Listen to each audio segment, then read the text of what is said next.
रह जयाम आदिवासी जंगल रखवाला रे।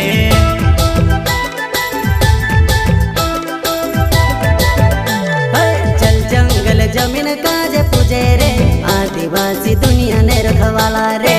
बाप देव खतरी काजे पूजे रे आदिवासी सबसे निराला रे।